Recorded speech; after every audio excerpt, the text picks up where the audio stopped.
I set myself a challenge to entirely change mine and my family's lives in 1 year. I was ready to get off the hamster wheel, to shun the dream that we've been sold, the dream that ends up feeling a little bit like a trap, and pursue something different. Was I successful? Did we make it all happen, or just part of it? And what is it like trying to change your life entirely in your 40s?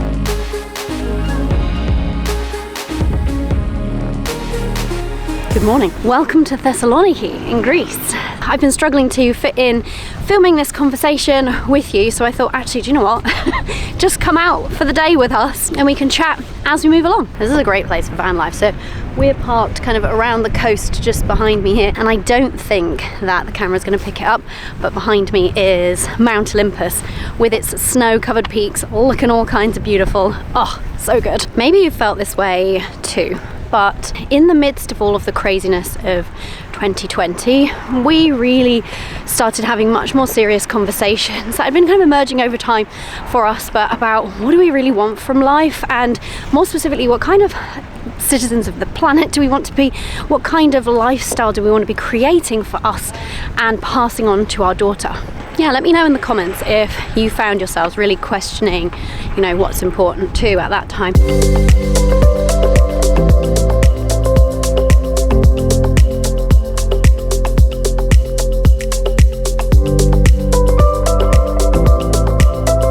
And then fast forward to New Year's Eve 2021 into 2022. It's actually our wedding anniversary on New Year's Eve. And we were sat around the table having our normal anniversary date night, champagne, steaks, the whole thing, and reflecting on, what we've achieved as a family and as a couple. We had goals that we set out to achieve like a decade prior, buying a house, painstakingly renovating it, starting a family. I had started my business in that time. Kayvan had got a better job. So we had all of the things that had previously been our idea of the dream life, a very suburban dream life. Now, there's nothing wrong with that. But what we realized was, first, we didn't have any goals anymore. We didn't know what we were aiming for. And second, what we'd created wasn't it anymore. It didn't feel like this is it, we've arrived. It felt like, oh, actually, we're really craving something else. And so that's where this challenge to change our lives in a year really came from. It came from this desire to live with more intention, to live more simply in lots of ways, to slow down our pace, to have more time together as a family, to have more of a connection with nature, the soil, our food, our environment, and to create and cultivate a very different lifestyle for ourselves.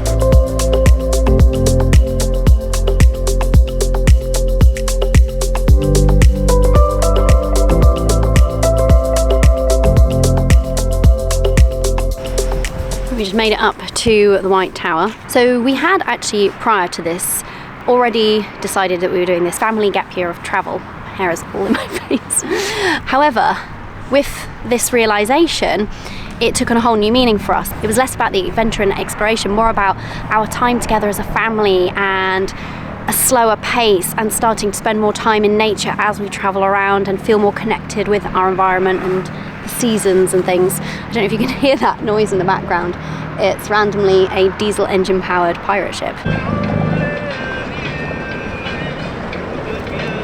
So that took on a new meaning, but we realized that coming back from our gap year of travel was going to be really hard, and we didn't want to slot into our old lifestyle. We wanted to come back and settle into a more country way of life, somewhere rural, somewhere with the opportunity for self-sufficiency, ideally some really great local community. So we entered into 2022 actually feeling a little bit frustrated and angsty because we knew what we wanted, and yet we didn't know how to make it happen. I love how there's just oranges growing on the sides of the streets. It's so cool.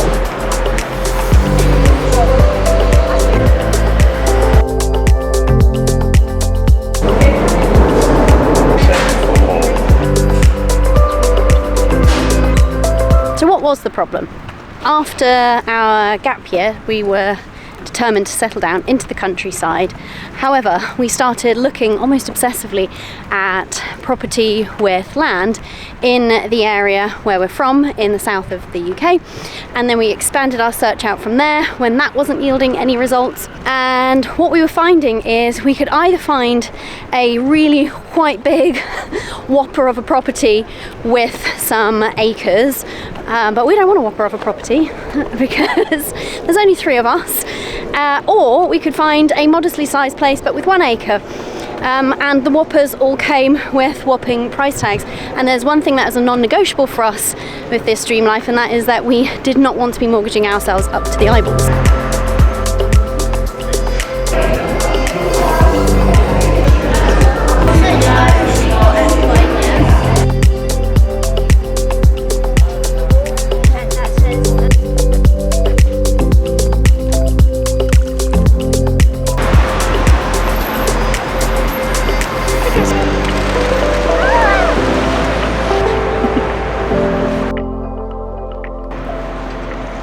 Okay, heading back to the van now. I'm going to actually move. We're not parking here tonight. We've just been going between here when we're off-grid and then up in the hills overlooking Thessaloniki when we need to plug into the grid and, you know, dump waste, all that kind of exciting van life stuff. So the irony was not lost on me that trying to pursue a simpler existence, you know, more in tune with ways that maybe our ancestors might have lived, more in connection with the land, was actually going to require actual millions.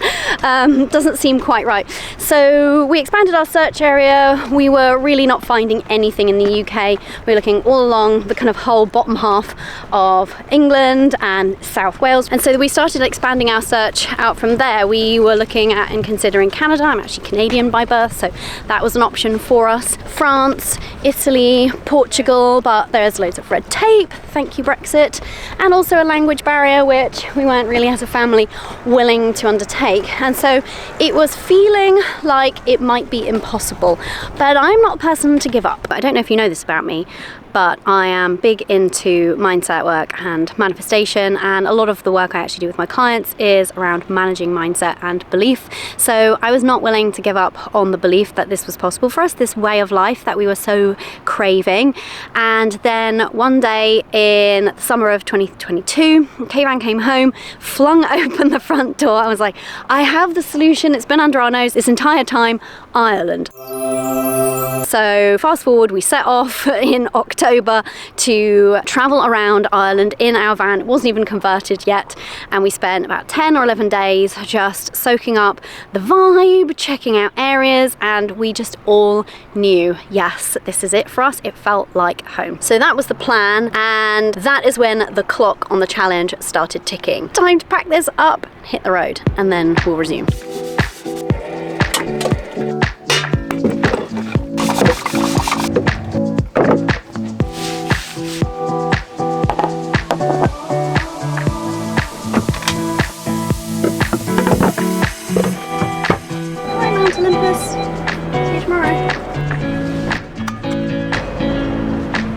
So the challenge became this: sell our house and a lot of our possessions, pull our daughter out of school, retire my husband, buy our forever home in Ireland with some land, and then set off on our travels. What was the rush though? Why 1 year? Well, partly the travel timeline was being dictated to us by the fact that we really wanted to take our daughter out of school at the end of a natural break in her school system. So she was coming to the last year of primary school, so rather than start secondary school, we saw that as a really opportune window to be setting off. And what we really wanted to do was buy our home in Ireland so that we could sell our home in the UK, move everything over there, start our gap year in Ireland, getting situated, getting to know the community, wherever we were going to end up, and also travel around there first before setting off to Europe, and then have that as a base that if we wanted to go back to partway through the year, then we could, and then it would also make for a very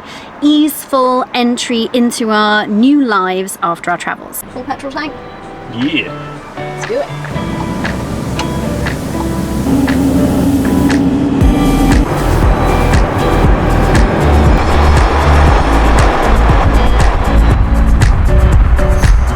Don't care, do we?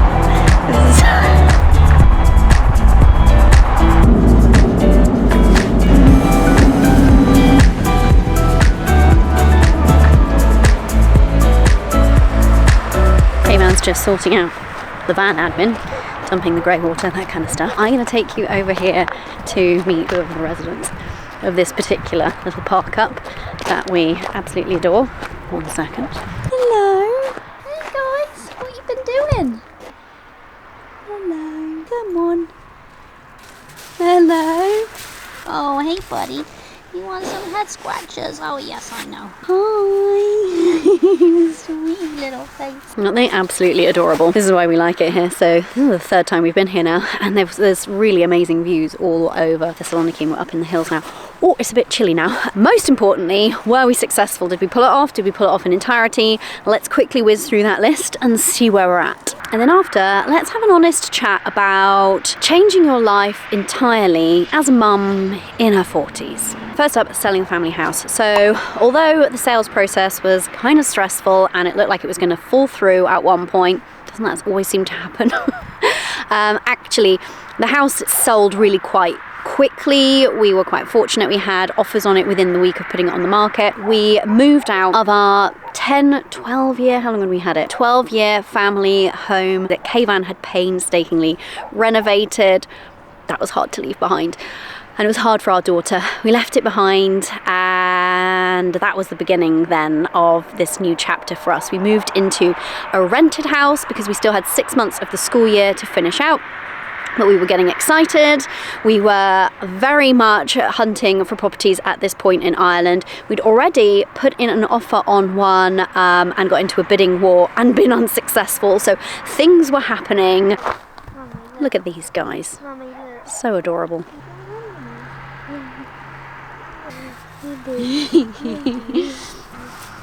What happened next was a seemingly never-ending list of projects. So for Kayvan, the van conversion was all-consuming. Oh my goodness, that man put in the hours to get that done in time for our travels.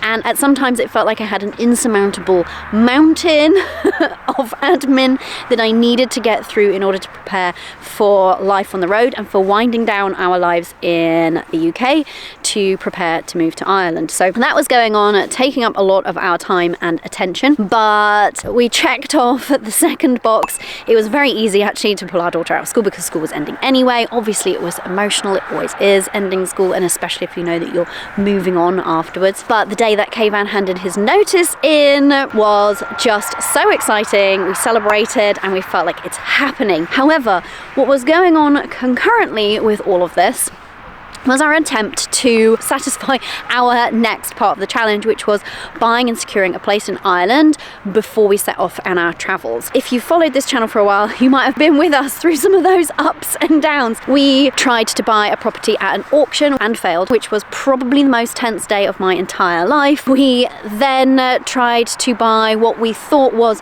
the one and were bitterly disappointed and started to feel like this might never happen. And ultimately, we didn't succeed in buying ourselves somewhere before we set off, and so we were then faced with the additional challenge of what do we do with all of our things, and having to organise that and not being able to start our gap year in Ireland like we'd originally planned. Okay, we're going to have to head into the van now. It's getting pretty chilly out here as the sun has now dipped down behind the mountains. So obviously we fulfilled the criteria of heading off on our travels, because here we are, we're in Thessaloniki.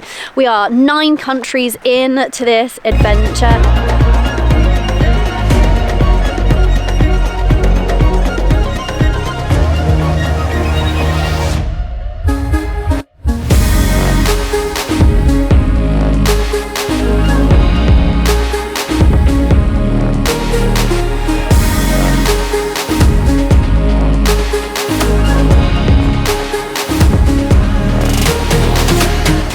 Intended, and I'd say this is the bit of the challenge that we've been most successful in. I think this year of adventure, and it won't actually end up being a full year, but we'll talk about that another time. But this time of travel, I think it's changed us and shaped us in even bigger ways than we were hoping. I think it's definitely brought us closer together as a family. It's made us more intentional about just how we even move through life. The thing with van life is, because you're in a small space, you have to be mindful of the water that you're using. It brings an intentionality and a sort of slow pace into your everyday everyday life that I've been really grateful for. I've also loved the experience of living with like maybe 5%, 10% of our original possessions and really living a minimalist lifestyle for this time that we've been on the road. It has really helped us to reflect on like what is truly necessary, what do we need, what we take for granted, what do we appreciate more now. And traveling has of course opened our eyes to so much. We've learned a ton. We've spoken to so many interesting people from so many different cultures. We've unfortunately witnessed the impact of climate change in a way that we might not have otherwise. So I think this year of travel has really changed us as people, and there's so much that we're going to bring from it into our new lives, and I think that a lot of those changes are going to really benefit us. So I feel like that has been really successful, and we've really enjoyed and made the most so far of this time together and everything that we've been doing and seeing. So this is our spot for the night, which is nice because then when we wake up in the morning we have a nice view of the mountains all over there. What do we think? So here's the kind of annoying bit, because I would love to give you a big full update on the farm situation, and I don't have one that I can give you. There are all sorts of reasons of legality, privacy, that kind of thing that is forcing me to just stay stumm for now, but I promise we will have a full update as and when there is one to share.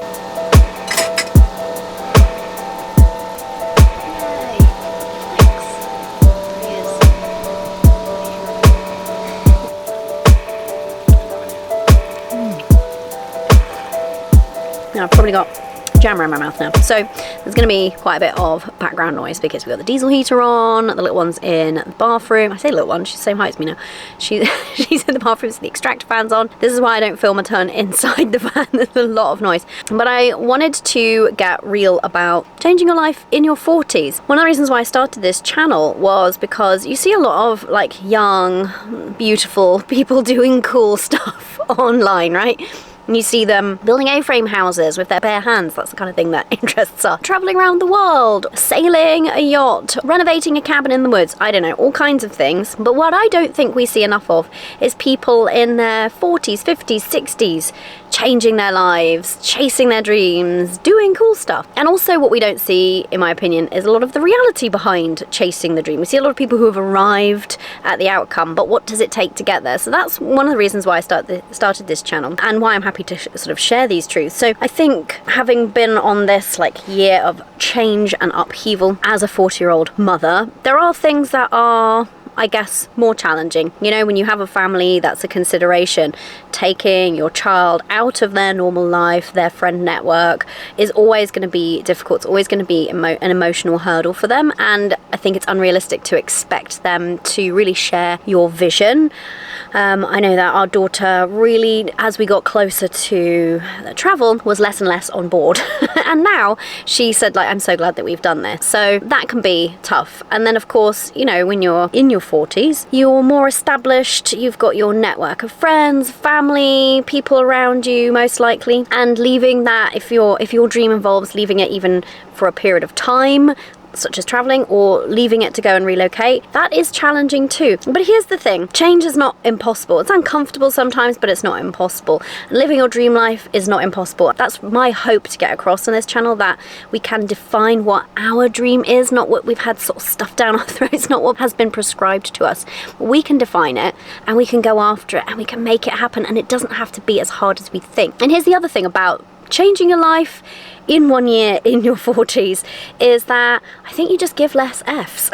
So I think perhaps something I would have struggled with had I embarked on such significant change in, say, my 20s, is I would have listened too much to other people's fears for me and naysaying. And, you know, when you're at this point in life, you realise that you only get this one life. You may as well make the most of it, and you just kind of get on with it. And I think the other thing is you have a bit more of a sense of yourself, and you're more established with things. So for example, I have my business. Obviously I didn't have that, you know, 10, 20 years ago, and we've leveraged that in order to make this happen. There are of course people in their 20s with businesses these days, but I don't know about you, I definitely was not mature enough back then to run the kind of business that I run now. So all of that just to say, yeah, there are some challenges, but I think there are some things that make it easier too, and change is always going to be challenging, but I don't think that that's wrong. And I think the thing that's beautiful is continuing to try to embrace change the older that we get, because we can get a little bit more resistant to it, but every time we experience significant change, we change. And that's been the thing that I've taken from this the most so far. Really, me sharing all of this is because it's about you. This has been my story thus far and how this challenge has gone for us, but I really hope that there is some inspiration in here, or a permission slip if you're looking for one, or just that motivation to say like, actually, yes, I can do this. Doesn't matter my circumstances now, doesn't matter how old I am, whatever things I've got going on, I can find a way if I choose to. So next week we are taking a break because my family are flying in for Christmas, so very excited about that. But the week after, I'm coming at you, because my hope was that this video is going to inspire you so that you're like, oh my god, yes, I want 2024 to be the year that I make my dream life my real life. And if that is feeling true for you, my love, I got you. I'm bringing you a really juicy video the week after next, all about how you can make your dream life a reality. So the things that I've learned, and I'm going to be sharing my secrets with you, and you're going to love this, especially if you're like, yeah, I get it, it's possible to go after your dreams and make them happen, but how, Corey, how? We're going to be answering that question. I'm going to go and hustle my daughter into her pajamas, because you know that at bedtime, kids left unattended will dilly-dally. And then we're all going to cozy in bed and watch some TV together. Until next time, my love, start planning to live your dream life. Bye for now.